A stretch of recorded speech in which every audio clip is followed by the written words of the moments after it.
Welcome to Corporate Time with Tom and Dan. I'm Tom. I am Dan. A couple things. The Solar Bears season is underway. If you want tickets in the Tom and Dan section, which is section 118, you can go to tomanddan.com and get your tickets through the link. Yes, you can pick your seats now. It's the best section because right at the top there is a Gringos Locos. There's also a bar that usually has a BDM behind it, just slinging the best drinks you could ever have. So if you've never been to a Solar Bears hockey game, you're really missing out. It's the best priced sports ticket in this city, and that's a Dan Dennis promise. Also, Bad at Business Beer Fest, November 18th, and then Sofa and Suds Sanford Couch Racing is the 19th, the day after. So a free beer fest on Saturday, November 18th.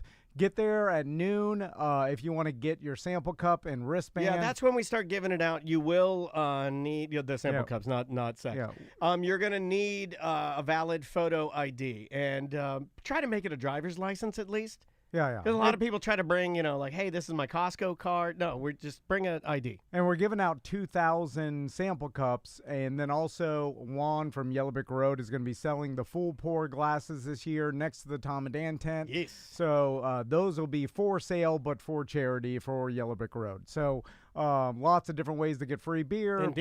But that's going to be Saturday, November 18th. We got True Phonic playing at 2. Yeah, we do. Beer starts pouring at 2. Orlando Music Syndicate's going to be there DJing beforehand. Yeah, man. We got a ton of vendors this year, Yeah, more it's than like ever. You were adding some this morning. I heard you and Tracy talking about other people coming out. So, yeah, it's going to be a lot of fun. I think Groove Soaps just signed up to come out. Nice. Love those guys. You can pick up the Tom and Dan soap while you're out there. So we've got a guest today. We do indeed. She's being awfully quiet, though. And so, I was waiting for the promotion. She's a real professional. She just sat there. And then she did a move that proves to me that she is the smartest, most businessy, like crushing it friend that I have. She sat there and looked beautiful on the camera like she's on Good Morning America or something. She just sat there quietly like, yes, they're doing their. You didn't make faces. You didn't act stupid. Like she sat there and just looked pretty. I was listening. I want to go to these festivals so bad. Like she is our most successful friend. Well, please don't say that. I think you are. This is why Tiffany makes me mad. Is because don't say that. Because I like to think of myself as a hard worker. And then I'm like, yeah, I work hard. I'm Tom Van. I get the business. Yeah. Get to work. That's my slogan. No, you forgot your own slogan. You just said it was get the business. He did. Well, you saw it. I need a slogan. You saw it. He just said his slogan was let's get the business, and that is not his slogan. His slogan that's is a new one I'm working on. Get to work. That's the secondary one. It's get to work, get to business. No, it's get to work. Let's get to business. Okay, all right. Okay. So and then the other day I'm looking through Facebook, and then all of a sudden I see a post by Tiffany. Why weren't you working? Why are you looking through Facebook? That's your problem. Well, I'm scrolling through Facebook. It's a Friday. I'm like, what do we got? Facebook Friday. Yeah. And then I'm looking through social media, and then I see a post from Tiffany, and I expect it to be like, promoting Salty Sisters. Can I be honest with you? One of the 10,000 events that she puts on. I thought it was an old post from when you were in that world. I thought it was a time hop. I thought it was, and I thought you were sharing it like, hey, look what I was doing this time 5 years ago or 9 years ago. Yeah. So I expected, with Tiffany running Salty Sisters, which is insanely hard to begin with, running one of the 10,000 different promotions she has. It's also, I don't know if you guys, if you haven't been there, it's a large bar. It's very big. It's a huge restaurant. It's not a tiny bar. You got bands all the time. It's got a full area, like a full beach area. We have 500 as our maximum capacity, so it's not like a little hole in the wall at all. And then she's got 2 kids, so she's dealing with that. That part's actually more than the restaurant. I'll be honest with you. I know. And 2 young kids. Yes. Like once your kids get one's a girl. Holy smokes, that makes it hard. Like Maisie cooks herself breakfast. She's a single woman. You do have that to look forward to. I just want them to put on their shirts by themselves. This morning, May's in her underwear scrambling eggs. No, May's scrambling eggs in her underwear, making her own scrambled eggs in a pan. Okay. Put the butter in the. She put on her own underwear. Oh yeah, she'll get herself dressed. She gets me dressed. I'm an old man. I have to have both my hips replaced. So anyway, lots going on. So then when I see a post that says, "Hey everybody, my new book came out. If you want to purchase it," and I'm like, "New book." I'm like, what the hell? How do you have time to write a book? So it made you mad because I would imagine that in some capacity in your brain you are comparing yourself to business Tiffany. Yeah, because I want to write a book. We started at the same time. Well, I can't even spell. What are you going to write a book about? Well, it would have to be an audio book, and it would just have to be recording, you sit down and record me for 10 hours. About just rambling? I do that every day. What are you talking about? I'm doing it right now. So anyway. What is he talking about? You just blew your headphones off. What is he talking about? Tiffany, he just said you have to sit and record my ramblings for 10 hours a day. Anyway. I do that.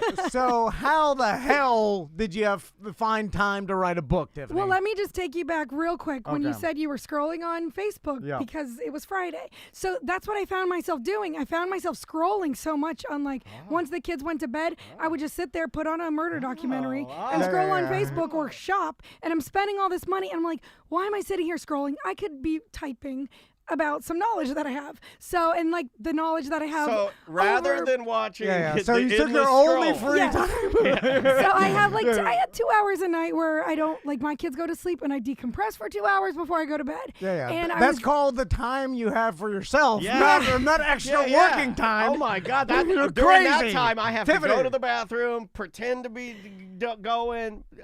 Fun time for men. I have to do fun time for men. I have to do what else do I have to do? I have to. You have now become Cocoa Beach Taylor Swift. Yeah, you are. Yeah, everything. You only work 24 hours a day. I feel like I don't though. That's the thing. Salty Sisters, Tiffany's edition, Tiffany's version. And the whole thing was spelling. I can't spell either. I had a guy spell check the whole thing. A guy? Yeah. Some guy on the internet. Okay, on Fiverr. Read this. No, that's where I did it. I did it on Fiverr, which there is one mistake, which is big, but my gosh, should have spent $7. Hold on, so going back to, so your only free time at night, you decided to work and write this book. And why did you even decide to write it? Because it's about the marijuana gummy business, which you were in before, prior to Salty Sisters and all that in California. But why did you feel the need to write this book? Well, okay. So when I was learning how to make marijuana edibles, I was looking online, trying to find books, trying to find recipes, Google searching, and then I would watch all these YouTube videos, and everything was the same. It was cooking for cannabis at home. And so I couldn't figure it out. It took me months and months and months of remaking the recipes because when you cook in bulk, it's a whole nother ballgame. And so it took me 10 months to get it where the gummies were not sticking together because of all the different chemistry behind the way it comes out. And so I was like, man, I have so much knowledge on this. But nobody has written a book on bulk gummies. Everybody's written a book on how to make gummies at home to cook at home for your friends. Yeah. Okay. But nobody's written a book on cannabis gummies in a maximum capacity. Nobody's made this for the dealers. To actually do it for the dealers. Yeah. And so with all these states coming to recreational and becoming legal, there's so many people trying to get in the business. Sure. And I was like, man, they're all going to go through what I went through. And they're going to be looking for a book. And so that was the drive behind it. So Tiffany, I'm interested in this because let's rewind before marijuana was medically legal in Florida, right? Yes. So I used to buy these gummies from a BDM drug dealer, and I used to go meet him at the gas station, and we do our drug deal. Yeah. And one time Travis came pulling up. I thought the guy was going to kill Travis. Anyway, one of the many times that Travis almost ruined something. And this ties into Tiffany too, because when Tiffany got married in Mexico, we went to Mexico, and I wanted to bring THC. So you're addicted. Yeah. So what I did is I bought these gummies, which I assumed were from California, or they were some recreational legal. Colorado, California. It was definitely California because they were in a bag. And in Colorado, they're single servings. You mean they were they came in a packaging. Yeah, the Colorado ones are one in a package. Yeah, singly wrapped or whatever. So, and I'm not sure if I'm right about that but I think it was from California. I think it's changed since that with Colorado, but every recreation has changed its law every other week. It's so crazy. That's also in the book. Well, it changes in the medical aspect of what I can buy, what I can't buy the sticker on the bag. You cannot keep up. Is it the is bag crazy. see-through? Is the bag paper? Is it? Oh, now it's got to have a THC is sticker it attracted on to children? Yeah. Anyways. So to smuggle THC gummies into Mexico, I came up with a plan of the gummies. The THC gummies were these little round gummy slices. They were like orange gummy round.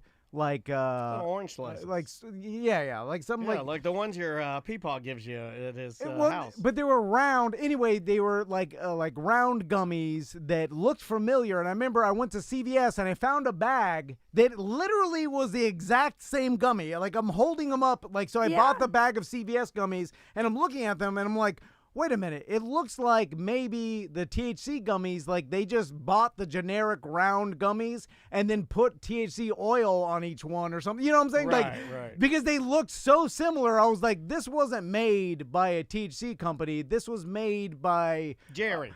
Some candy company, and then they just added. That's what I thought. Yeah. Because so then I literally. It's like soaking fruit in vodka. It's Well, like the fruit and I'll was stop already you made. right there. Okay. So when they first started doing cannabis with gummies in California, that's how they did it. They would spray the THC on the gummies. So they would buy them in bulk, gummy bears, whatever kind of gummy they could find. From some candy and they would company. spray it. Okay. But the problem is once it went to testing, one gummy had 100 milligrams, the next gummy would have 10 milligrams. Oh, that's explains it. Oh my God, Tom and I used You couldn't test Yeah, it. you eat Tom the and frog's foot and you're freaking out. Yeah, exactly. This was an earlier time, but Tom and Yes. I'm going to throw it out there.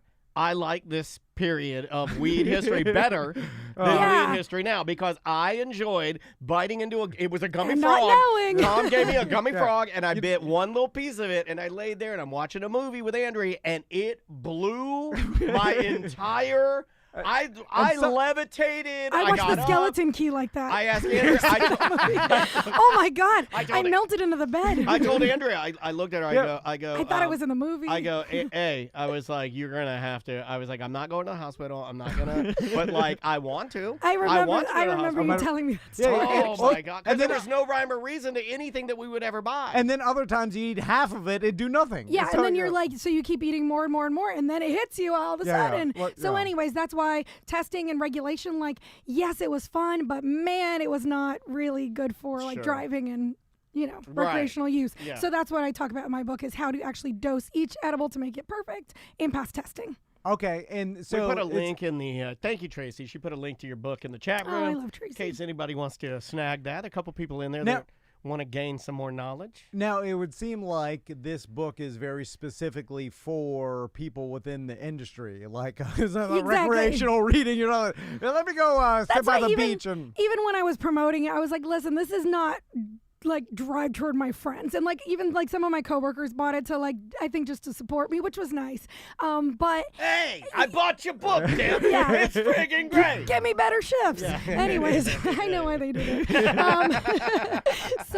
But I mean, really, it's not to market to my friends or even not even your audience. It's to put it online and then maybe get a bunch of people that are starting to want to get in the industry, especially as it grows and becomes more recreational. It'll be the first one of its kind. So this marijuana thing really, really blows up. I'll be the first book out there that talks about that. I love it. No, and you have the knowledge in your head, and it's so you might as well. And just like getting it out. And what are you gonna write home? How to make it on the podcast business. Oh man, well, that's already done. Everybody already figured it out. Everybody's already doing it. Dan Cummins is richer than we'll ever be. I don't even know why you would want to talk to us about it. Mark 13. Tiffany said the S. Oh, okay. No, I said shoot. I said shoot. Oh, you did? I promise it was shoot. Okay, it's fine though. You're Nothing fine. to do for There's Danny. no more FCC, by the way. That I don't looked believe into exists. We looked into it. You can say whatever you want. It's an old empty building. I think everybody from the FCC works from home now. So you can't even send a tape to them because you don't know which house to send it to. Tape? How would you even get that? I know. No.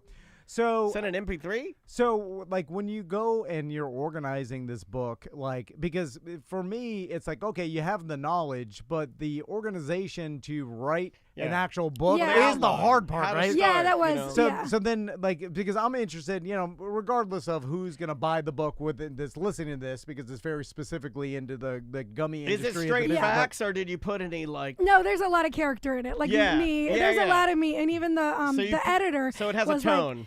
Definitely has a tone. Good. It's completely from me, and you can tell. I didn't use any chat CPT or whatever it's called. Okay, yeah, we know you didn't based on that. That's proven. I didn't use any of that, which a lot of people do now. It's like the whole book is that. We use it for our show notes, but if there was ever anything I needed to write that was coming from me and my voice, you shouldn't do that. Hold on, I can get ChatGPT to write me a book. I'm going to do that for sure. There is a lawsuit right now from George R.R. Martin of Game of Thrones where a guy took AI, fed it all of his books, and because he won't finish the ending, apparently this computer programmer, asked the ChatGPT based on all the other books to write the endings, and guess what? They're effing great. And now everybody, it's a big lawsuit. So maybe we'll talk about that later. But apparently, people that have read the books are like, holy smokes, this ending is just as good as a human. Man, yeah. So yeah, but you could totally tell it's me. And even the editor was like, man, I've never read a book with like such an honest tone. And I think that's from the radio, like me just being so honest and not really having too much of a filter, because it's what we've learned to do throughout the course of radio. So I do believe my radio industry helped me a little bit with that. I definitely do. Like not much, but I'm joking. No, but as far as like doing the layout of the book, so I wrote everything that I wanted to write, and then I put like chapter 1 goes here, and then edited that way. So I'm curious though, how do you get, like, if you're doing 10 milligram gummies, how do you get exactly 10 milligrams of THC in each individual gummy? Everything is measured so specifically. You'll have to read my book. You can't read. No, do you want to do are you doing a voice version? Honestly, because I hate the way my voice sounds, I haven't done it. I don't know, but it's such like... We could get Dan Stone to read it. See, the problem though is it's a lot of recipes. So like reading a recipe isn't... I don't know how that's going to transfer. You have to kind of like look at a recipe and like practice. Why don't you do the audio book? I'll feed you the lines. I'll get the gist of what it is. And I'll tell you my own words. You spray each one a thing. You put it in there. You eat the thing. No, there's so much. I couldn't even just like tell you how to do it. It's a really long time. Do you have to buy specific equipment? Yes. Okay. Do they still use horse hooves for gelatin? I hope so. I'm a hoof man. Yeah, I want original hooves. Yeah, we found this out last week that Tom and I are against fruit pectin. We are hoof only. I do too. I do the pectin recipe and I do the hoof. She always. I do the cleanest hoof you can do. I do the cleanest way you can do, which is the sheets. Hoof. I don't want it. What if I want a dirty hoof? I want to be powder. I want to be really high and think about how a horse died to get me high. Yes. Just because like a horse gave up his hooves. The worst part is, I don't think people understand this, is that because of the way that the hoofs are processed, the horse must be alive when you remove the hoof. It's a terrifying. It's like pulling your fingernails out. It's a terrifying. Well, you could also do it with pigs. Yeah, pig. I forgot about the other hooves. Yeah, tastes like bacon. Well, they're all the same, those right? Those are the cheaper ones. Oh, pig what hooves, is the cheapest hoof that money can buy? I think a pig. Definitely the powder hoofs. Powder hoof. Powder pig hoof. Yeah, powder pig hoof. Bulk from China. You are one of my favorite people. You always game and play along with how stupid we are, and I love you for it. And that is not in the book. This is private knowledge. This is I private did knowledge. not put that in there. Powder I didn't even think about it, to be honest. Write that. That's it. You can put that at the very end of the book. Write star asterisk powdered pig hoof. Because I remember, Tiffany, when we were talking when you had your gummy business about you were on the show. We talked about those how were great. Like your gummies were. So good, right? Really good. And you can recreate that. But we were talking about how much I didn't know it was your secret recipe. It's all my secrets. That's why I did it. Like that's badass. Didn't one time you had to burn in front of some inspector that's all your gummies? Yeah, that was a mistake. And so like that's another reason why I wrote the book, because it made me like I spent.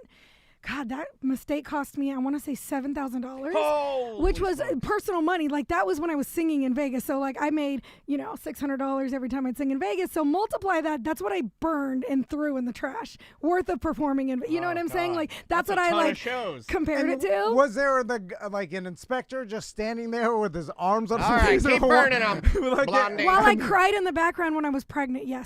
You were pregnant? I was pregnant with my kid, my only son. I was pregnant almost 8 months pregnant as they burned thousands of products in front of me. And what are they burning it in a fireplace? Yes, in a big oh God, what's it called? A barrel? A barrel. I swear, a barrel. And we had to throw a homeless barrel. We had to they don't have an 18-wheeler they pull up and then you throw all the stuff. And it was crazy because my gummies were 5 milligrams at the time, and I did 20 in each pack, but they tested as 5.5, which made the packs 111 grams total, which is what it ended up being. And legally, they could only be 109. So I was over by 1 milligram per pack, and it cost me $7 grand. Just take out a couple gummies. Just take out 2 gummies per pack. Can't do that because back then they wouldn't let you. It was like a whole thing. How'd they even find? They just randomly test? No, so you have to pass testing, and so I didn't pass the test,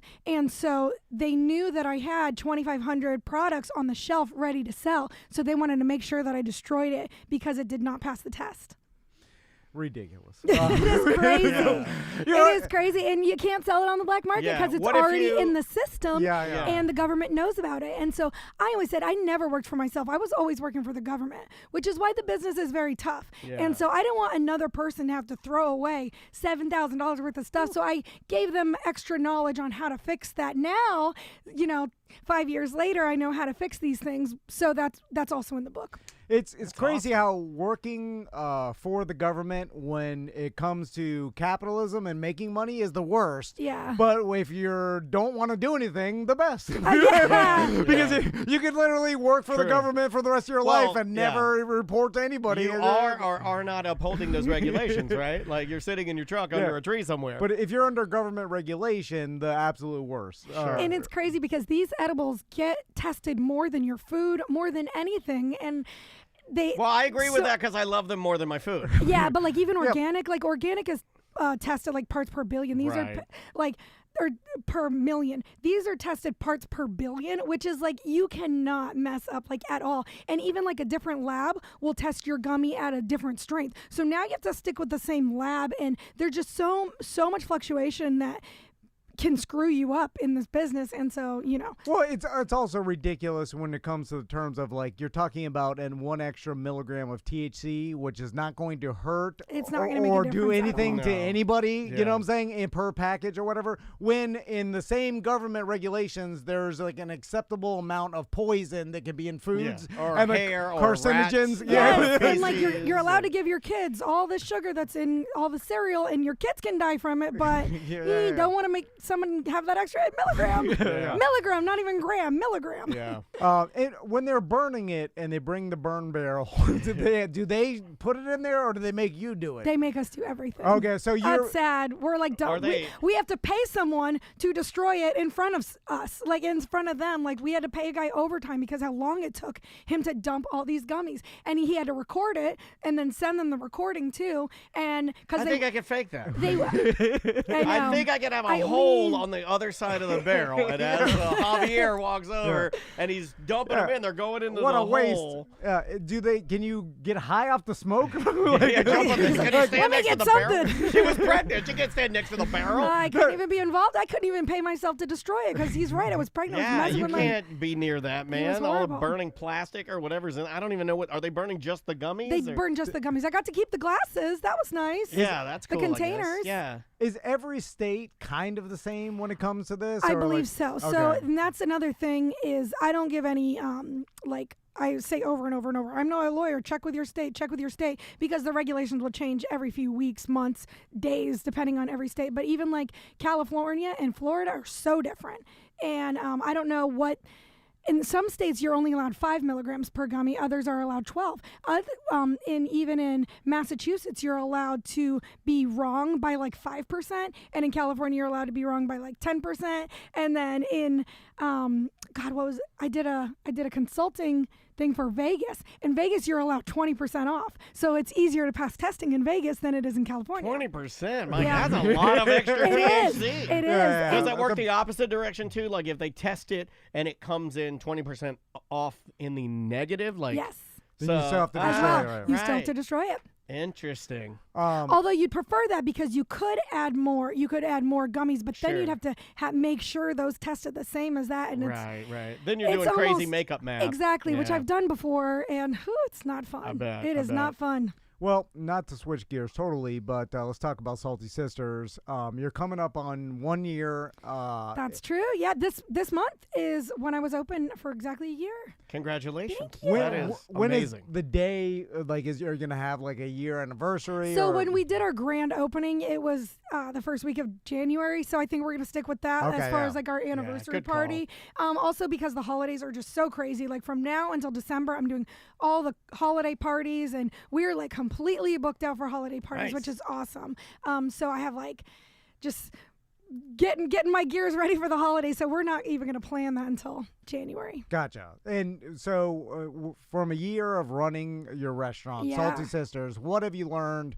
What's the hardest part? What's the easier than you expected? Or the most rewarding part? You know, because I feel like we constantly talk about all the hard parts of running a restaurant. Yeah. I'm obsessed with how hard it is, and like the grind, and then like how hard it is to manage all the employees and the restaurant industry in general. Oh, the chat room is asking. No, I don't believe she sells gummies at Salty Sisters. I don't. I'm not in the business anymore. I consult. I have my business consulting. Look, as nice as it would be to pull into the parking lot and then eat a Salty Sister gummy and then wait 5-10 minutes and then eat a burger. You'd be real rich. Delicious burger. It would just be looping itself. I would just keep doing the burger loop. If you could sell THC gummies at Salty Sisters, you'd be rich. Yeah.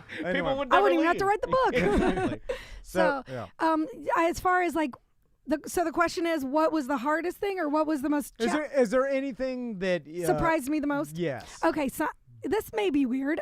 The thing that surprised me the most is the person that will stand out as like the best employee one day will be the worst employee the next day. And that's kind of shocking me because I'll be like, oh my God, I love this person so much. Let's give him or her all the shifts. And then, man, they go downhill like that and they turn on you. Yeah. And it's like, oh man, I didn't see that coming, and it happens every time. So I don't really, really love anyone because I'm just waiting for the foot to drop, which kind of sucks. Yeah. So Tom's been turning on me for about 20 years though. Well, the problem is, Tiffany, my best employee. And I won't, categorize everybody in the restaurant industry as being bad at life. Well, she's also Beachside. Some are bad at life. Some are just working up to do something else. Hold on a second. She's also Beachside, which I feel like has a higher concentration of interesting characters. Right? Oh, yeah. So I think that your pool of humans is a little more eccentric just being Beachside, I think. They call me their mom. Like, my cooks. I know why that. Write that down. I've seen the videos.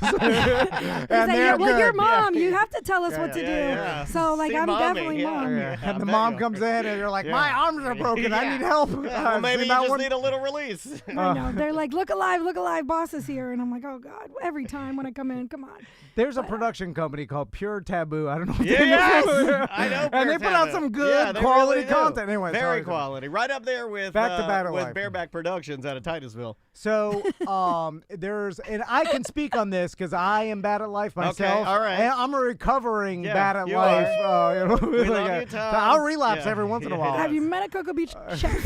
He was wearing the bear suit last week. You missed out. Oh, okay. Never mind. I'm back on. So I'll speak for myself.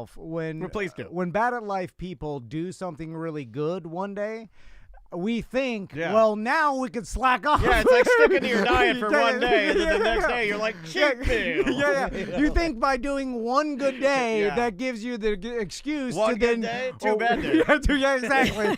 And then so you can't string... pretty much. Pretty much. You can't string together all good days because that would be good at life. Yeah, and if you come around the corner, I know you set high standards just because I've known you for a very long time.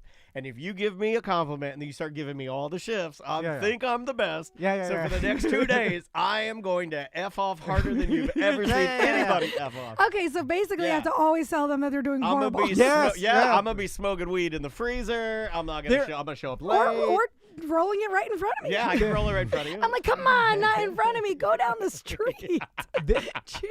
That psychology works. I can't although believe that. It's a horrible way to live. But I'm okay. Going into like advertising, right? There's been clients that I've worked with that have told me nothing's working, and then I'm working double hard all the time. They're like not working, and then I'm like, oh, and then after a while, I because then people were like, I was at this place or whatever. Like I see the BDMs going, and the guy's like, now not working still. And I'm like, wait a minute, this person's just telling me this, so I constantly work harder for them. That was how my husband grew up with his dad, 100%. Yeah, his dad always telling him how poor he was and how he was not making any money, and so it just drove my husband and his brothers so crazy. And I mean, to this day, they're like, we've never had a compliment from our dad ever. Oh, yikes. And it's like, that, and I do the opposite. It does drive you. Maybe I shouldn't. Maybe that's how I get good people. No. I don't know. It's not in me though. I mean, you want to live like that. It's a balance, right? And it's just unfortunate. You want to be honest, and that's the thing. It's like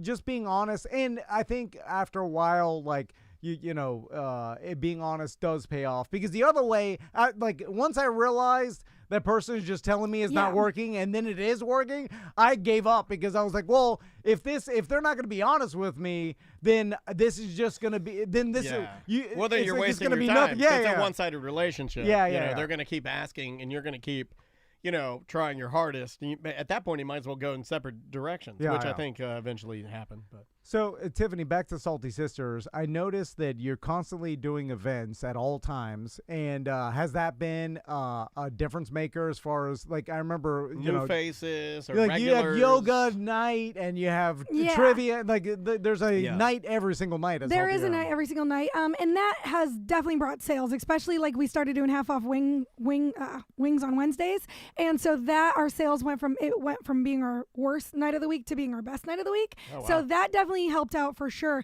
And then we do $7 burgers on Tuesdays, which typically restaurants don't even open on Tuesdays because it's such a bad night, and our sales are way up on Tuesdays. So the promotions during the week are for sure working. And then when I do like a big thing, like I'm doing Kids Day on December 9th, and we're doing like a DJ, face painting, bounce house, all that, we'll see a spike of sales for sure. And then that's parents that have never been there before that now see that they can have a dinner with our play place right there. So I've noticed our sales spike the most when it comes to kids. Like we market toward kids and parents, because there's no other restaurant that has the kid area where parents can just sit there and have a drink and don't have to pay for a babysitter. I feel like that's our niche, because no other restaurants around do that. Yeah, no, 100%. And when you figured that out, and then you added the bigger kid play area, and I was like, this is brilliant, because parents do want some place to go sit down and have their kids run around. Especially when they're toddlers and not toddlers, but like a little older than that, Our sweet spot is like 3 to 8 on that playground. Perfect. And when the kids are like begging their parents to go to Salty Sisters, even my kids beg me, can we go to the Salty Sisters to go on the playground? I'm like, yes, it's working. And so, when we added that playground, I saw a spike in our sales that have been consistent as 20%. Our sales went up 20% when we added that playground. And I'm not trying to give any other business this advice, but for us, that was definitely key. Well, a lot of places don't have the area. They don't exactly. Like you've got the built-in area that a lot of people don't have, and you're utilizing it, which is smart. And like we were talking before the show even started, that it's like your hustle and then you constantly doing these things are the difference maker. And it'll always be that. It was like, if you continuing to do stuff and to try to do extra things, or like take the extra effort to do things, like, guess what, it works. From our chat room, Shred Bear says, yes, if I can have a cold beer, a discounted wing, and my kid is welcome, sold. Exactly. That was our goal. And because we have young kids too, like when I see parents that are chilling and their kids won't sit in a high chair, because that's my daughter, she won't sit in freaking high chair. And so they're able to like run around in the yard. I'm like, and the parents say, thank you so much for having this place. I'm like, you're doing exactly what we wanted. That's what we wanted because we have kids, so we get it.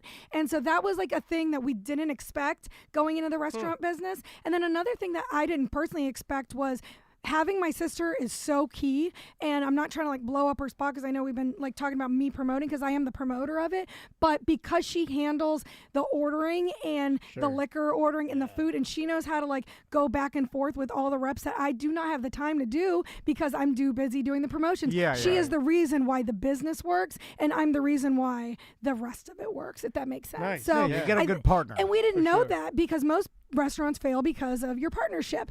And it's like number 4 of top reasons. Number 1 is actually location. So, but number 4 is because your partnership, somebody's not doing what they're supposed to do, or one person's pulling it, so then you get in fights. And we've never even had an argument because I respect her work ethic so much. She respects mine so much. And because we grew up in the same house, we get it, you know, each other's. We watched our dad just working so hard. So we just thought that's how everybody does it. And so we continuously just work. I mean, my sister, she has 2 restaurants, so she's working harder than me. And she didn't have time to write a book because she works at another place. I mean, she runs 2 restaurants full time. So. Absolutely crazy. You bring up a good point about having a good business partner, because me and Daniel have experienced this with T&D Media. And the one good thing is to not know what the other person is doing at any time, which me and Daniel have. Like, we each don't know what the other is doing. No clue. And have no idea. Don't want to know. I don't want to know. And that's made it better because then it keeps you from stick your toe in Daniel's business over there. I don't even want to know what he's doing. You don't want to, like. It scares me. And and you didn't know, like, when you first started Tom in A Mediocre Time, you didn't know that you would automatically fall into such specific roles, you know. You probably, or did you? No, well, we knew that one person was good at one thing and the other person, and just let them be good at what they're good at. I mean, like, I already had the studio, and then like it was like, well, I guess I'll just continue building upon this and making it bigger. And you couldn't do it without him, and he couldn't do it without you. And that's how I feel about my sister. So when everybody's like, how are you running this whole thing? And I point to our sign and say, because of the S, the Salty Sisters.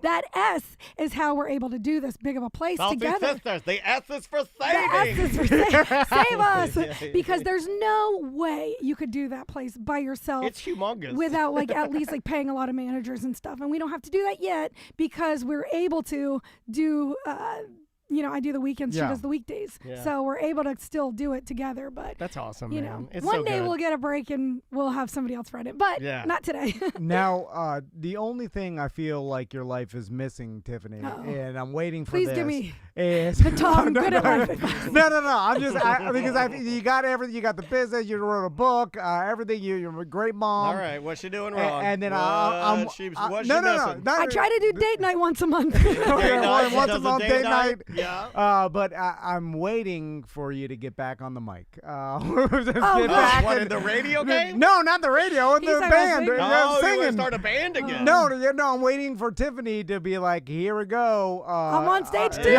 Friday nights. Oh, you mean at her own bar? Yes, because that's the pinnacle of bar ownership and performing at your own bar. And Salty Sisters presents Tiffany Martin. And I know you've been thinking about it. It's been in the back of your head. And some reunion show, and when's it happening? I'm going to shock you Tiffany with this. Martin with a half-off wing band.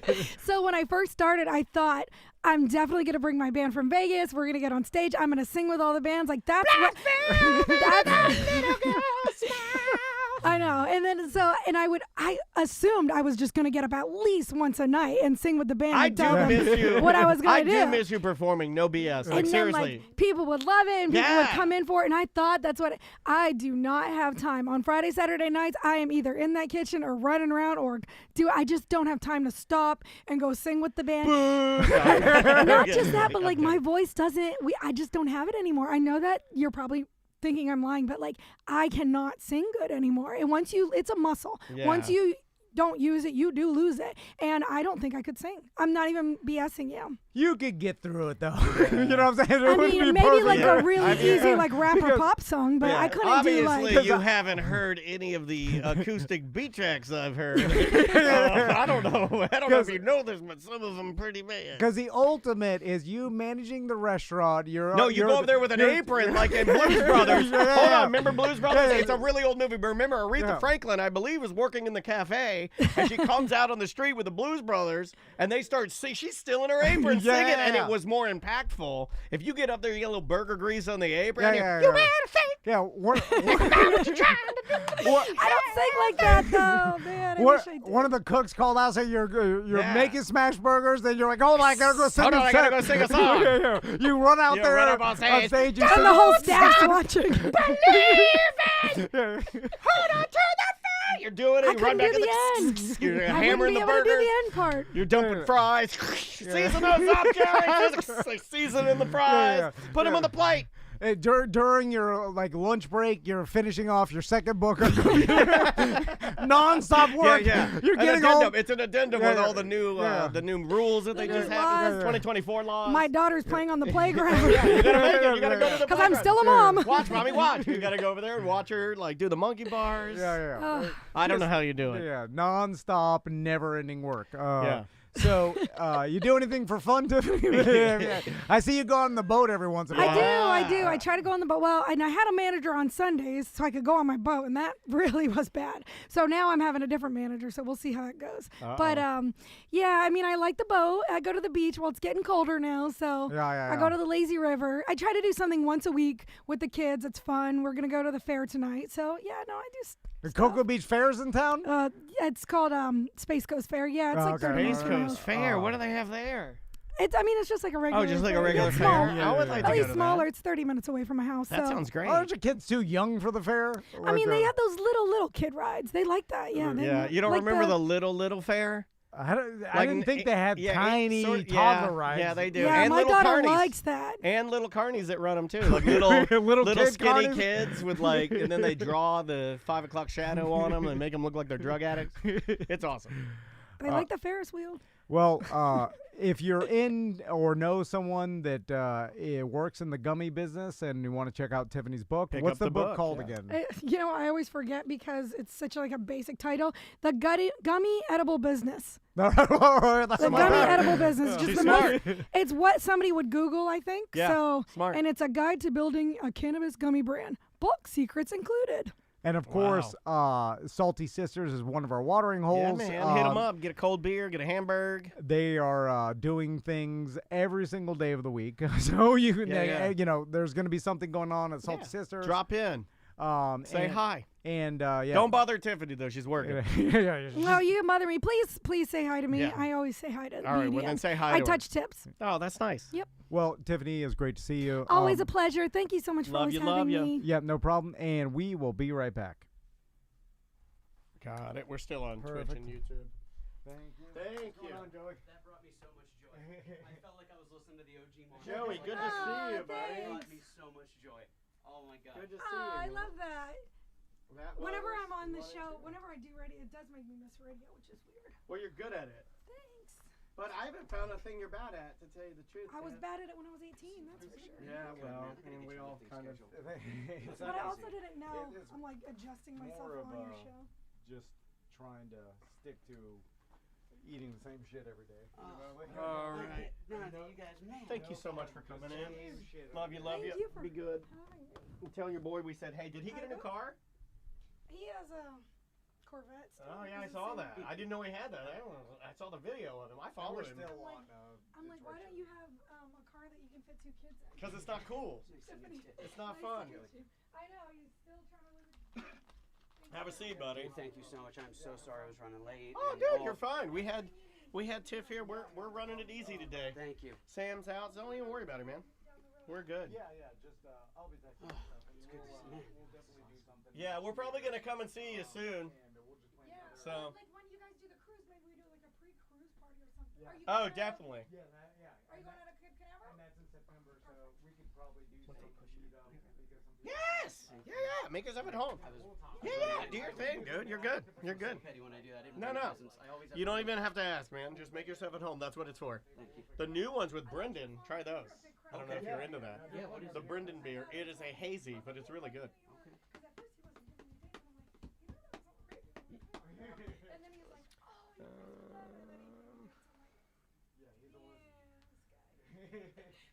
All right, let's see.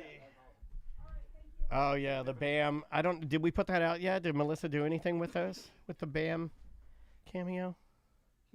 Yeah, I haven't put it out yet. Tracy's just mentioning to it. Excuse me. All right, so that was Monday 1 and 2. Like I already saved it. Yep. Yeah. Thank you, buddy. So now we'll just do Tuesday 3. I could talk all day to Tiffany. She's good energy, man. Inspiring. I legit feel like it's like 10 years ago, or actually it'd be 11 years ago, and I'm just listening to you guys in the morning, and it was so fun. Tiff is awesome. She is such a tough worker. Oh, it's on Facebook now? Cool. Oh, you put it on the BDM page. Okay, great. Melissa did it. I just gave it to her, so I figured if she already put it on the BDM page, that's funny. Okay. Let me get some water. Yeah, do your thing, buddy. There's water and beer. Just saying. Put that there. Well, this is good. Yeah, it's really good. Stanky Danky? Yeah, Stanky Danky. Oh, Tactical makes it. Very cool. Yeah, it's a tactical beer that's, I think, made to smell like marijuana. But most IPAs smell like marijuana to me anyway. The one that always gets me is, what's the one that does Space Dust? Do you know what they mean? All of their logos are hops on their cans. The logos. Yeah. That one, same thing. I cracked that open, and it's funny because they're all named like things. It's like, is this a beer or a weed? Like you know what I mean? It's not like could go either way. Like blast off juice. Oh, gosh, what are they saying? Dan, what do you think about THC saltwater taffy? I have no problem with it. That sounds like it would be okay. Mm-hmm. I'm not big on THC in candy form, even in gummies. I'd rather take it as like a pill or vape it. But yeah, I mean, I'm cool with that. Lead Up says, how'd you get BAM? Well, he's on Cameo, and I purchased it. We did it on a whim to see if he would talk about the beer fest, and damned if he wouldn't. Although I will say I'm a little disappointed in the video because I believe his new girlfriend talks more than he does. Mm. So, but nonetheless, it's funny. Very cool. But yeah, saltwater taffy, not a big fan of saltwater taffy. My mom liked it. We would always have to stop, I believe it's Stuckey's, and get some taffy on road trips. It's with gummies is the one that always gets me, because any of my friends that take gummies, they're always like, it hits me different depending on how, what the brand is and what it is. And I have a friend who's like, it was a 50 milligram, so I figured I could do that. And I'm not a gummy guy. He was sick for 2 days, man. The gummies are just too. I gotta fix your camera. It's just a little too. It's like too close to you. I'm wondering if I need to move this. No. Like, I'll just scoot back a little bit. There. It's just I'm constantly changing position and going up and down. You're fine. You're fine. Okay.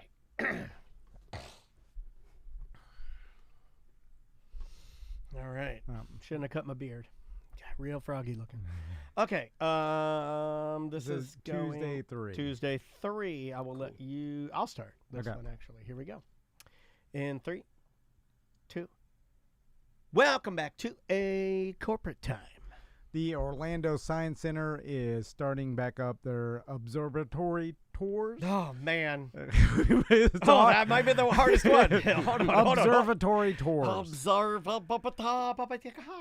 I don't know why it's hard for me to say observatory There's certain tours. words that everybody has. Observatory Tours. Anyway, that's the VIP tours that they give out.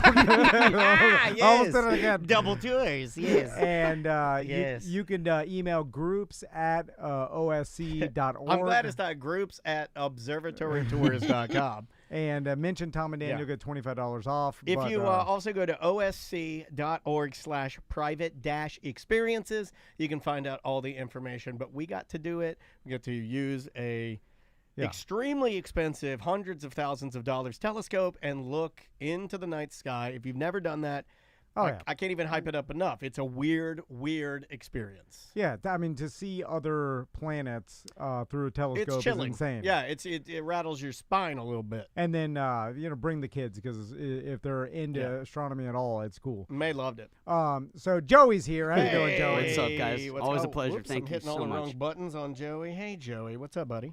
Just got my my hat from TomandDan.com. I'm just repping the gear. Look at this guy. Look at this guy. Let me see. Let's get a shot. I don't even have that hat. So it's a nice looking hat. Now we've gone. Joey's a wanted man now. You know that, right? What do you mean?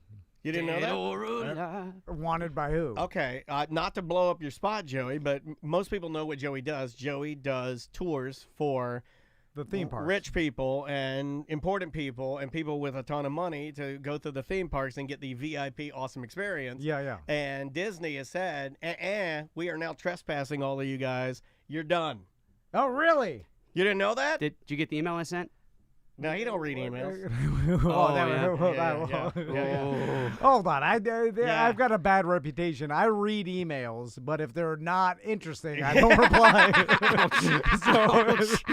I wanted to save you for that part. I wanted to save you for that. It's Daniel's fault for making me say the truth. No, it's not my fault for making you say the truth. So what happened now? You know what? I think it's Joey's fault for not knowing the truth. He should know this. He's known us long enough to know that you'll read it, but you don't give a damn. He knows that, right? So what happened? Your fault, Joey. I feel like you read like I do. You look at the words, and then when you're done, you go, "What did I just read?" Yeah, there's a little bit of that. So what happened is we've made the joke we've been making this joke for a decade now about our friend with an ironic name. Okay. Well, you guys can't pretend to be handicapped with the rich people anymore because Disney's shutting it down. Okay, well, that's a whole different program. I didn't think you were doing that. No. What happened is, so Disney. What had happened was, Disney went scorched earth with it. They said, look, there are people that are using handicap passes. They've been kicking these people out of the parks for 15 years Handicap people? My God! You heard it here first. So they're like, roll your ass out of here. I'll send you the email later. That's the greatest thing you've ever said on this show. I want that as my ringtone. I do too. Just text her. When I get a text, I want Tom to say that.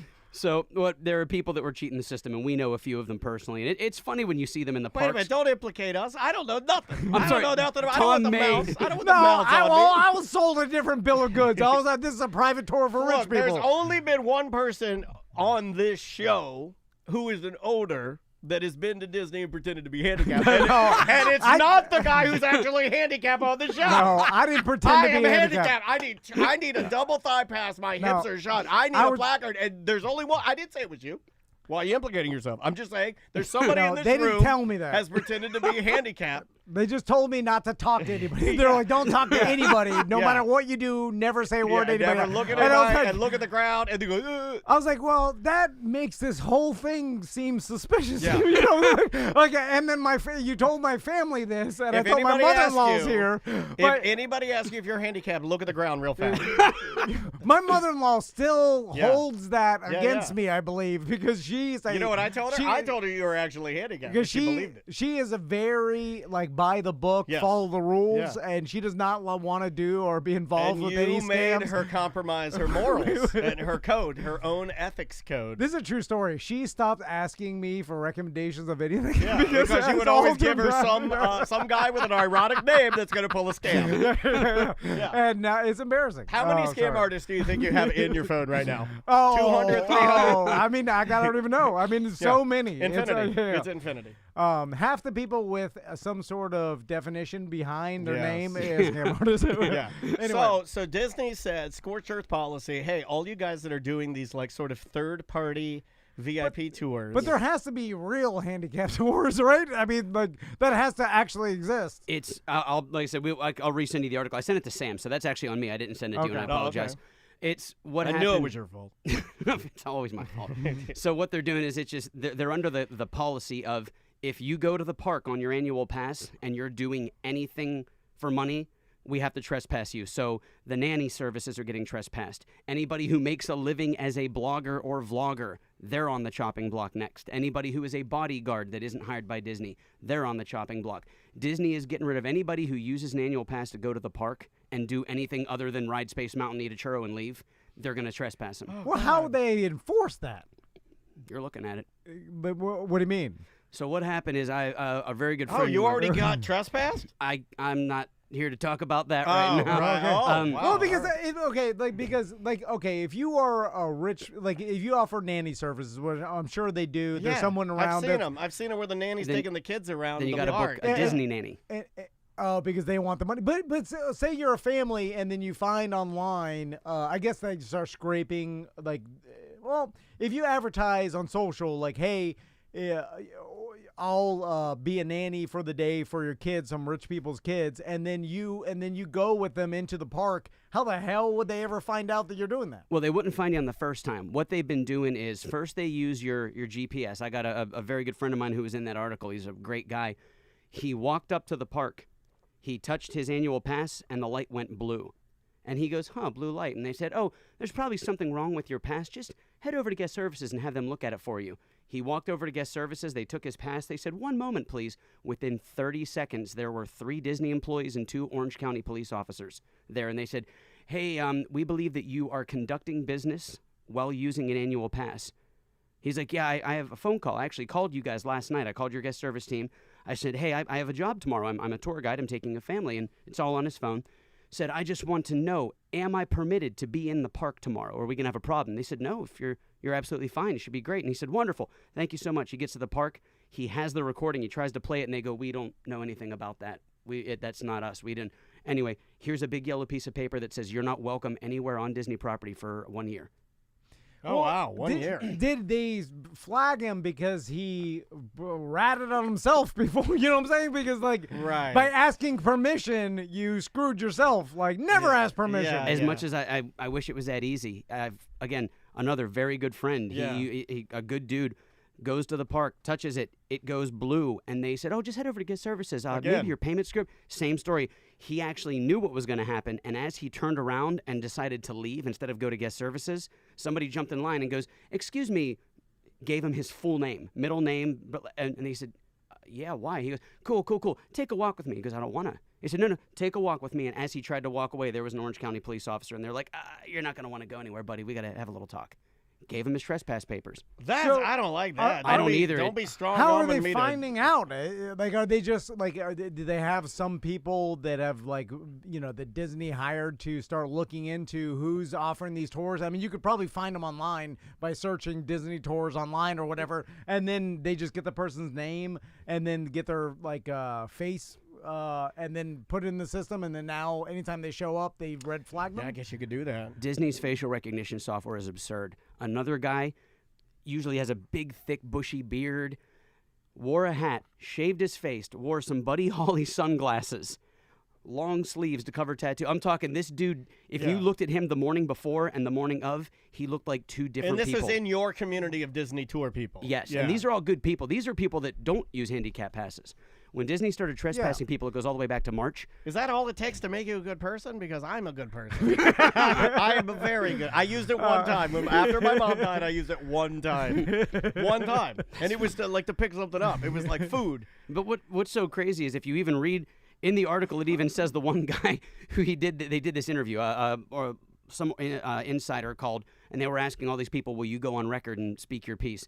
And the guy's like, well, I specialize in handicap tours. It's like, do you though? That's kind of, I think maybe you're red flagging it, bro. So in a weird way, I think we could all blame handicap people for this stuff, right?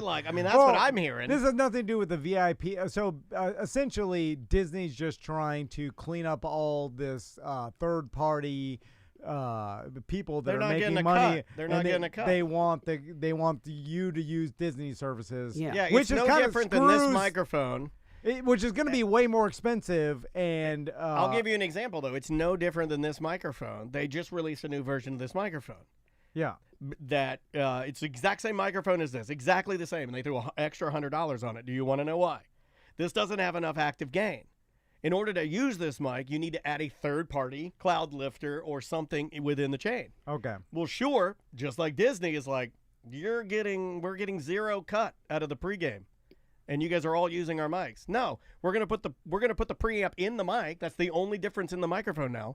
Charge an extra $100, and then hopefully all those third-party cloud lifter. There's another one I can't remember the name. Those will be gone. Isn't that what they're doing? Disney's gonna say, we'll start the nannies, we'll start the tours. It'll all be us. You'll do it from us. We'll get all the money, and then we'll cut you guys out because we haven't been getting a dime of that for years. But imagine they went a step further and instead said, oh, fun fact, your microphone stops working in 3 days.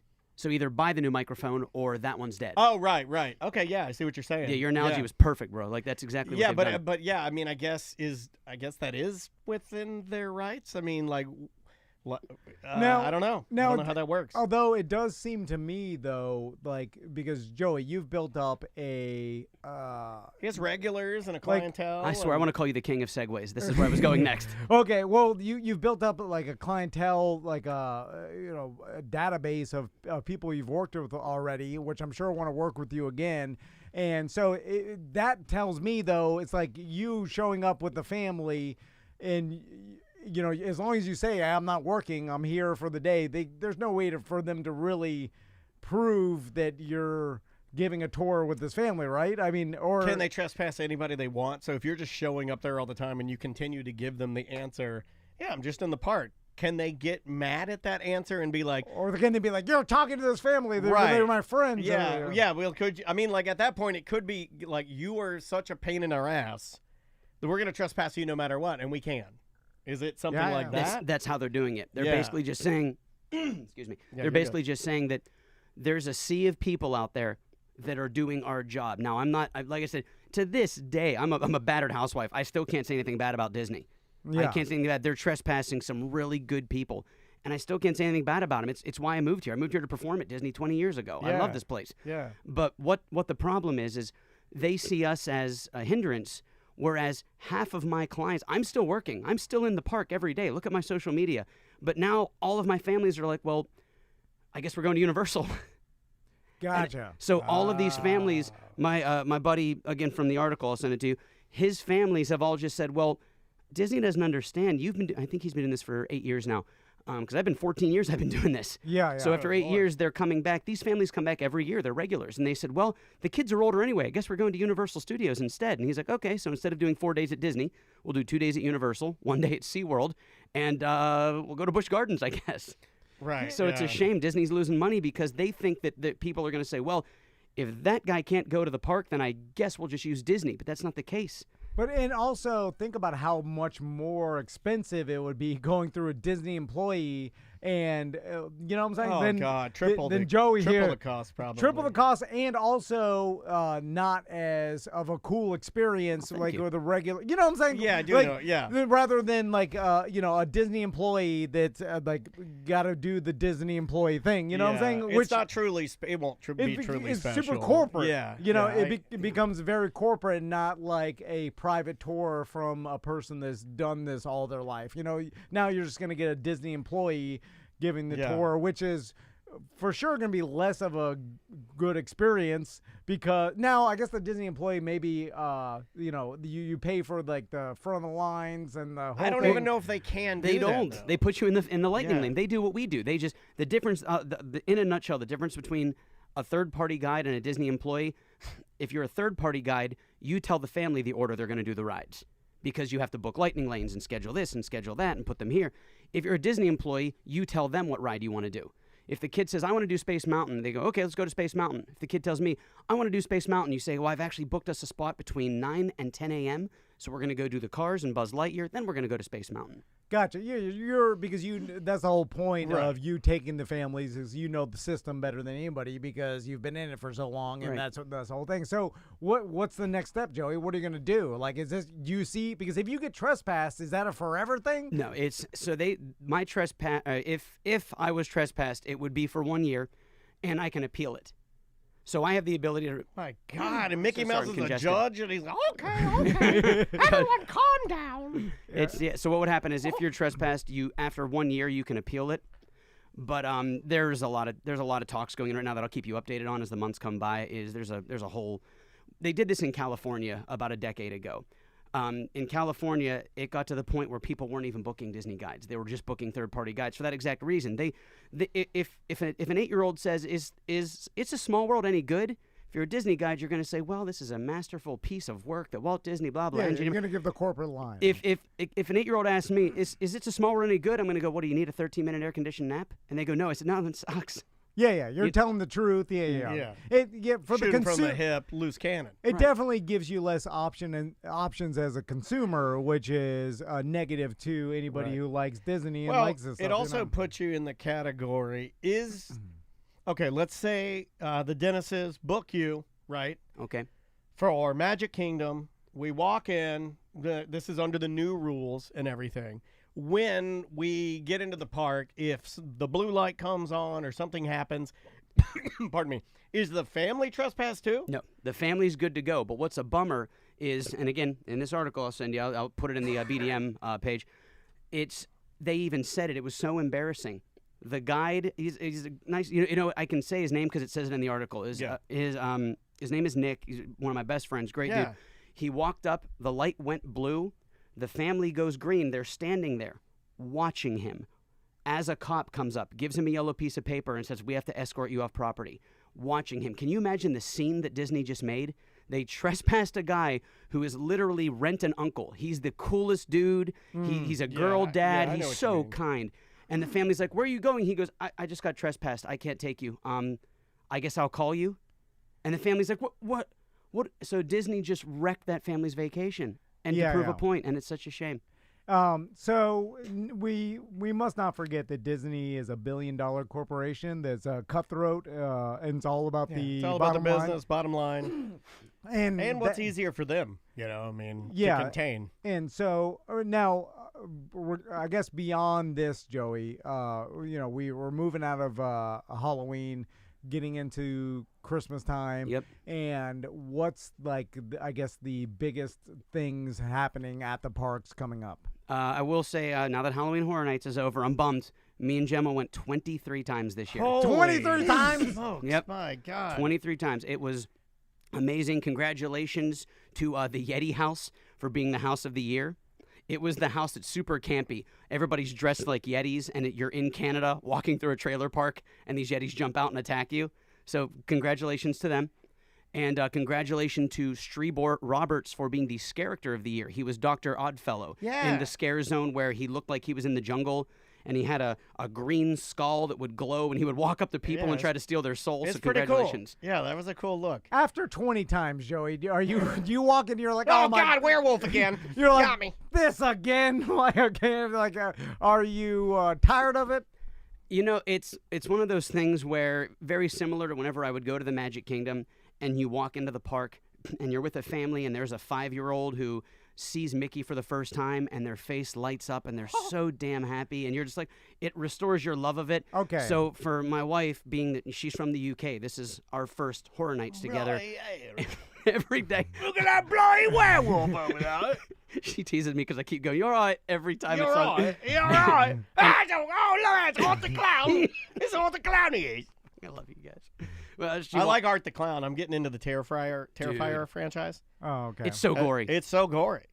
It's unlike anything I've ever wanted to watch, but I can't not watch it. If there's like a teaser on for Art the Clown, this new teaser's for the Art the Clown Terrifier 3. I think he kills a little kid at Christmas time. It is horrible. It is literally when he sawed that chick in half with a chainsaw. Stop! Don't talk about it. That was graphic, and her boobs are out. It was graphic, dude. It is rough. But so you know how it is. The day after Halloween, all of a sudden Thanksgiving gets no street cred. We go right into Christmas. All right. Yeah. I already got we'll talk about it later. I already got all my Christmas decorations up. Oh, that's cool. Every single one, outside tree, inside tree, and we added a third tree this year. Did you pull a Disney? You turned the floodlights on at 2 a.m. and you knocked it out in 4 hours? Yeah, we did it. We did it all. No, we did it during Saturday, Sunday. Yeah, because Disney already did their flip, right? They did their 24-hour flip that. Well, they do. From what I'm told by EJ, and EJ's wife does a lot of that. What I'm told, they do the majority of it at night, like as fast as they can, and they know how to do that perfectly.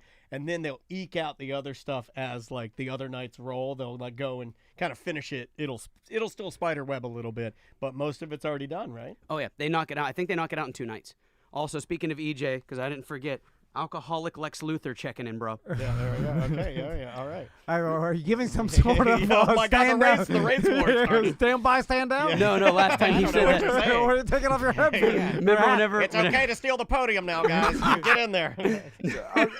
Let's end with this, Joey. Okay. What's the most Christmassy thing you could do for free? This is going to be a tough one for the you. most Christmassy thing to do? So let's say you're you're on a budget. You don't have that much money, but you want to take your kids to see some Disney Christmas stuff. Okay. But you don't have the money to pay for $1,000 worth of tickets and fast passes. I mean, it'd be $5,000. Yeah, it's insane. How can you do that? The go-to thing. We do this, well, most people did this every year, but I probably won't be doing it until 2025. But the best thing to do is go to the Contemporary Resort.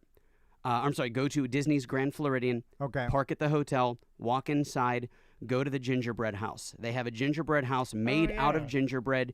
Get your hot chocolate, get your Disney gingerbread, take your pictures, hop on the monorail, go to the Contemporary. They have a giant gingerbread setup that looks like the castle. There's 28 hidden Mickeys in it. The kids love that. Get yourself something there. Go to the Polynesian. They call it the monorail line as we know it. Okay. Each of those hotels. I don't call it the Polynesian. I call them island folk. I feel like we can't say that anymore, right? I call it the Indian hotel. Yeah. I go, yeah. Or as is Redskin / Indian. Can you say that? Yeah, you can now. Next stop is Disney's Redskin Hotel. The new owner doesn't care, he said publicly. He said he wants to take it back, clearly. So basically the monorail line through all the Disney resorts. Absolutely. It's free. Is it free to park at the Contemporary? I think it so can what be, you can right? do is you can they let you, if you go up to the Grand Floridian and you say like, hey, we're here with the kids and we just want to go see the gingerbread, they're going to let you in. And I think the reason they let you in is probably because they know they're going to go spend $100 on gingerbread. Because everything's Andrea did this, I think, or Andrea and Crystal may have done it with Maisie and the boys, I think, at one time. Yeah, Crystal's taking me a couple there. Yeah. Oh my God.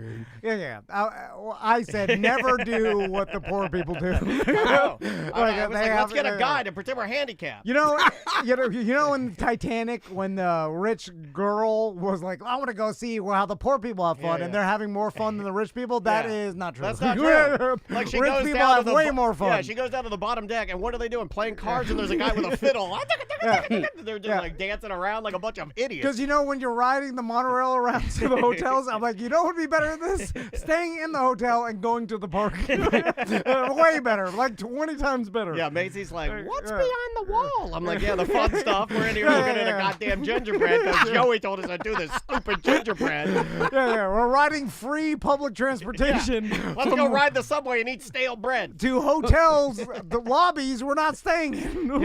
What's worse than being in a hotel lobby you're not staying in? Nothing. I get that with the kids. You know what I heard the other week? I heard, and you tell me if this is true or not, breaking news. I heard that the monorail got a flat tire. Yeah. It's got tires? Thank you. You just blew my headphones off. I was so mad when I heard that the monorail got a flat tire. I was like, you got to take them all down. That's not a monorail. I thought that thing was powered by magnetic energy or something. Like it's not. It's got tires that can go flat, and then like 100 people had to be escorted off the monorail. I'm like, nah, dog. You gotta burn that thing down now. It's a hunk of. I used to love you, monorail. I didn't know you had tires. I thought you were holding on by pure magnetic powers. Energy. Yeah, the energy, just like ICP talked about magnets. How does that work? I was like, just like ICP, just like Insane Clown Posse. I was mesmerized by the magnetic power that fueled the monorail. Now that I know it can get a flat tire, I'm like, how long were the tires on there, for the 70s? Shut that thing down. Piece of S. It's just a sky bus at this point. It's nothing. It's literally, it's worse than a train. I want a I'm Team monorail. Brightline now. Team Brightline. No, I want the monorail to be wrapped in a Great Malenko wrap. Okay, yeah. Great Malenko cruising around the Disney. The monorail should not have wheels. I think the fat clown has some heart problems right? The fat one, yes. Yeah, he's not performing anymore. Shaggy Too Dope. Violent J is no longer rapping because of his heart. Shaggy Too Dope is doing a solo career and appearing on podcasts with Riff Raff. all right. So he's just an insane clown now. Yeah. There is no posse. No, I think he still raps and stuff. I think he's going to be at like Western Trading Company or something. Really? Soon. So Joey, if I don't know if we can even advertise it. Do you want to keep it on the down low? Are we crooks if we start? If you want to pretend you're handicapped, I do need to state that Nobody in my company has ever used a handicap pass. I want to make sure that people know that right away. Nobody in our company. But I have, and it's awesome. Yeah. Well, you get to go. Hold on. When I did it. Okay, by the way, and this is not Joey's company. This is not affiliated with anything Joey does. This was. Tell me about the time you were handicapped. Tell me when you were handicapped. I brought Chris's mom and brother and sister. I was like, I got the hookup here, and I was let me just go to my phone and get one of my scam artists. And then I met him at the front of the park. We got in there. He gave us some sort of lanyards that we wore. And now remember, you know those lanyards say handicap on them, right? Well, I thought it was some sort of. They're bright red. They're bright red. No, they didn't say Tom handicap. never said he was wearing a service dog collar. Tom never said he had a service dog. No, they didn't say handicap. No, I believe Joey. I believe Joey. You were wearing a bright red handicap. There's a dude in a wheelchair on the path. No, I believe Joey. No, it had some sort of red cross. A red cross. Like a Swiss mountain dog? No, it was just some sort of... I believe, Joey, you were lying. No wonder your mother-in-law was mortified. She's standing there with a handicap placard. No, he just said it was a private tour. If anybody asks you why you're here, look at the ground and make noises. But I'm not joking. We walked in through where the people get off. Yeah. Like where you get off of the elevator. And they're like, they're handicapped. They're confused. They're just walking through the exit. And then so the guy would take us through. The people would be coming through the other way. We'd just be walking like, excuse me. And we'd come up to just stare down. Just stare down. Don't say anything. To the opposite end of the ride where the people got off. All right. And then all right, cue Tom crying. Act like a crying. No, he didn't tell us nothing. Throw an unfortunate fit. He just like stand over here, and then he would go and talk to the teen running the ride. And I guarantee he'd walk up there and be like, hey, I got 7 people, all terminal. They're all going to die. I don't know what he was telling. They all have AIDS. They all have cancer AIDS. And he'd be telling the kid, he's like, look at this, violently pointing at some sort of clipboard. Yeah, he's like, these people are going to die. You want them to die without going on Space Mountain? And so that's what he would say. I could tell my mother-in-law was getting uncomfortable. And she's like, I'm dying. I'm not dying. I'm not handicapped. Well, she was like, what is this? Like, I'm putting my foot down. Well, first of all, this man called me handicapped. He told me to not say a word. Listen, I was a younger man. I was in my early 30s. And you're like, just go with it. Just go with the flow. I lived in Deltona. I was closer to ICP than I was businessman. ICP or Mr. IT? And then we'd get on, and then they would usher us to the front of the front of the ride. And then the guy would be like, wow, they walk really good for a bunch of people that are going to die in 3 days. The next people in line for the front, they would say, like, I'm sorry. We have to private get ride, and they might be contagious. We don't know what they have. And then we'd go on the front, and then we'd ride the front of the thing. Ride it, and then at the end, our tour guide would stand there. He's like, "You want to go again? You can go again." Yeah, you can go again because you got cancer. Yeah, he's like, "You can go again." I'm like, "Twice?" I'm like, "We don't need to go twice." He's like, "Go twice." Kids with cancer go twice. Let's do it. The people would be waiting right there, like we're sitting on the ride. We wouldn't even get off. We're like, run it again. We'd go again. Oh my God, they did Rock and Roller Coaster 5 times in a row. 5 times in a row. And I remember one person like put up a stank, like some teen was like, "Wait a minute." And then that one guy's too fat for cancer.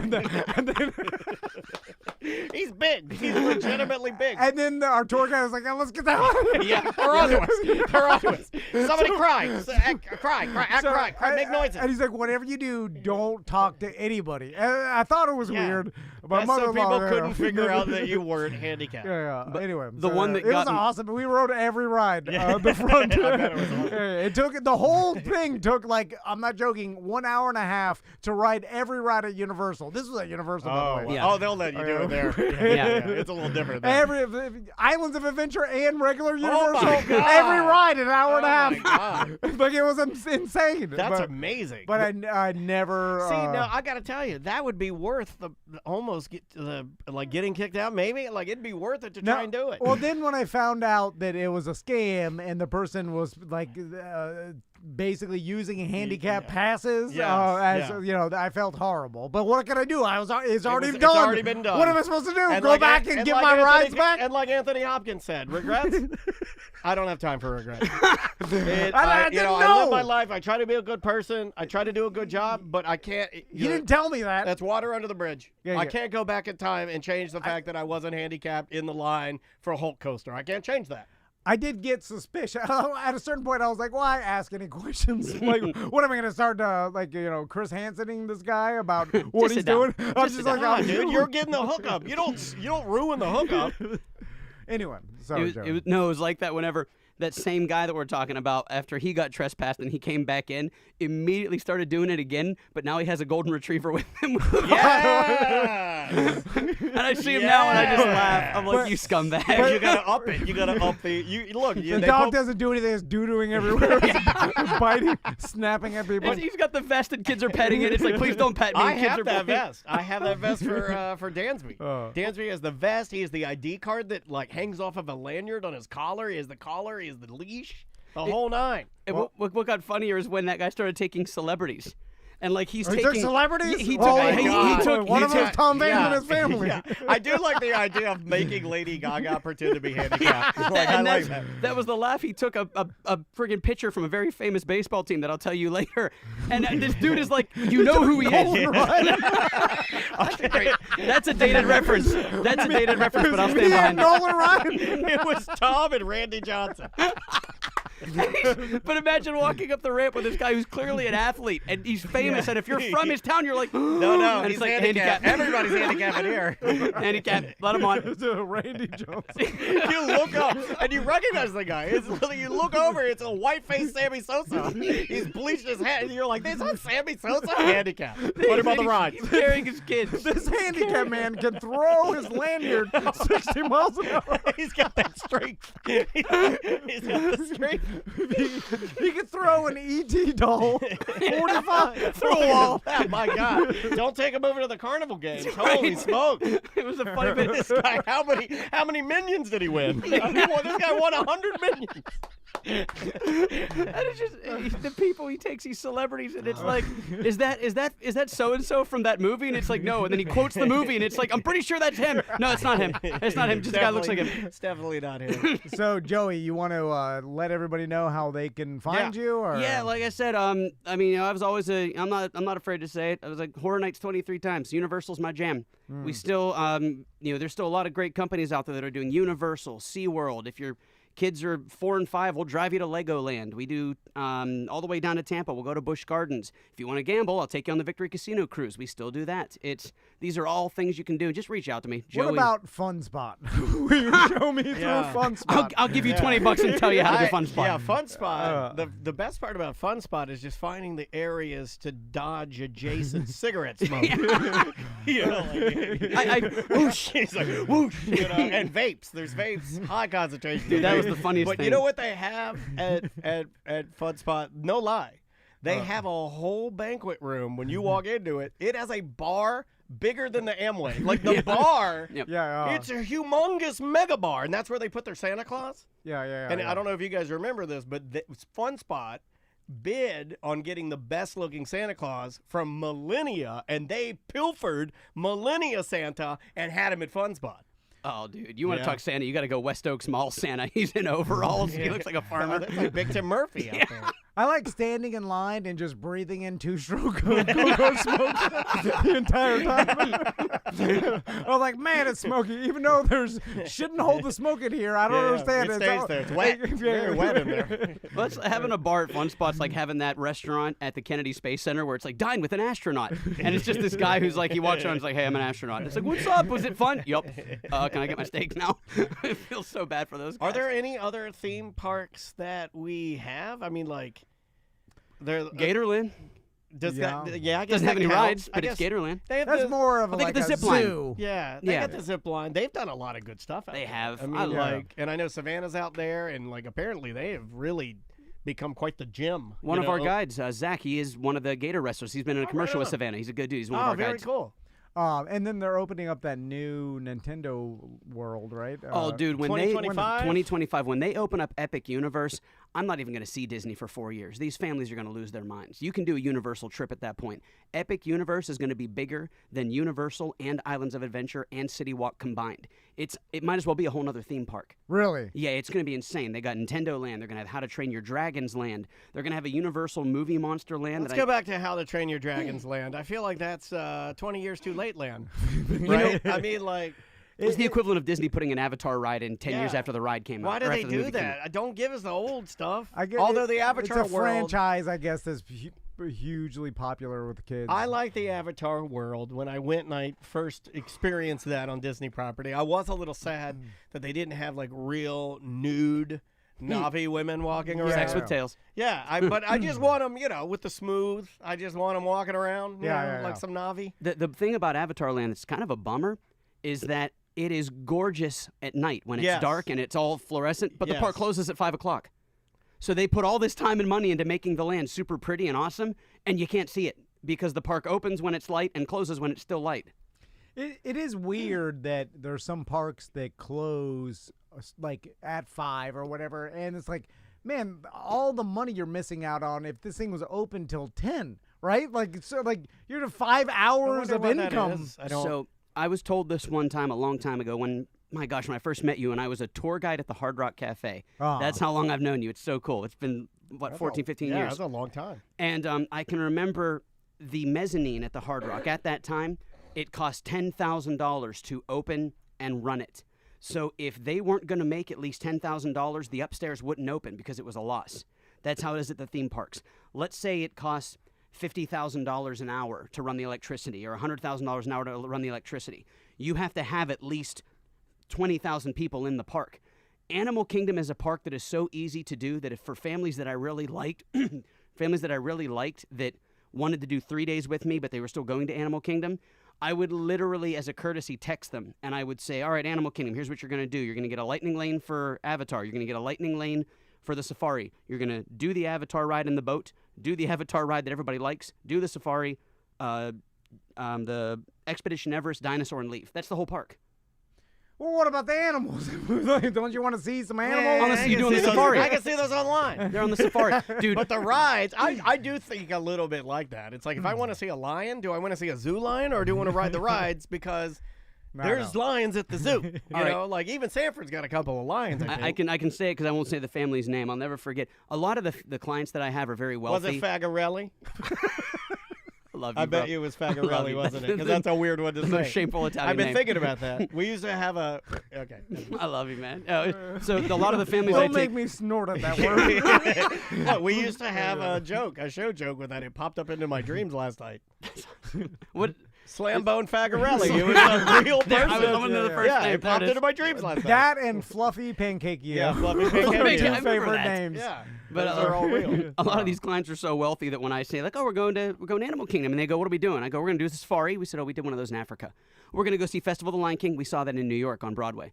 We're going to go to Avatar. It's like, oh, I don't like motion simulators. I'm like, we're going to go to hell. We don't even want to be at this park. There's no reason to be here. Let's just. I mean, if you've really been to like all the great museums and been on safari, and then it would be wise for you just to hit the roller coasters.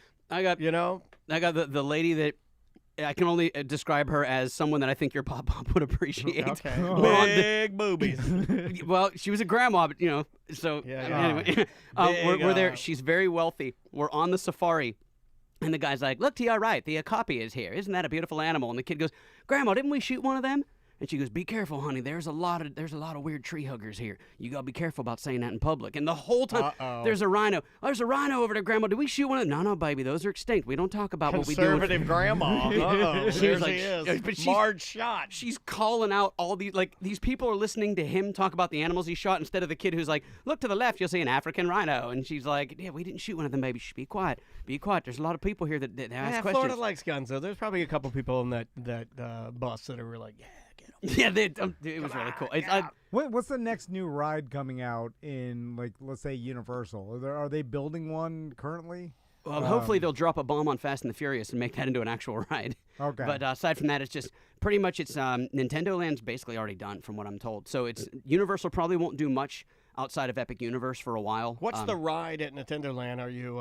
Is there a Mario ride of some sort? So what they're doing that is so cool is very similar to Disney. You get a Magic Band.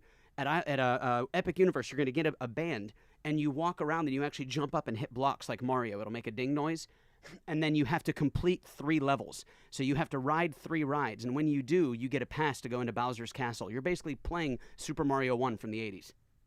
It's so cool. Well, what if I want to go to Bowser's Castle and I don't want to clear 3 levels? Do they have an option for those of us that want to be, quote, handicapped? You know what I mean? Like, what if I don't want to... You know, gonna walk in through the back door. Yeah, I mean, but seriously, because what if you don't want to do all that, right? You get nothing, sir. You get like, nothing. I mean, with my hips, I don't be jumping around hitting blocks the whole time. I'm not Mario. I'm sure they just let you in. You know what I'm saying? Yeah, all It's right, all- let him in. He's bitching about it. You could do it or not do it. You know, They're all getting they really care in- about is money. They're getting into the interactive thing because it's like that on the Minions ride. The You Minions know what ride. I don't like? Interactive stuff, and I'll tell you why I don't like interactive stuff. And this goes for all big companies in Orlando that do interactive stuff.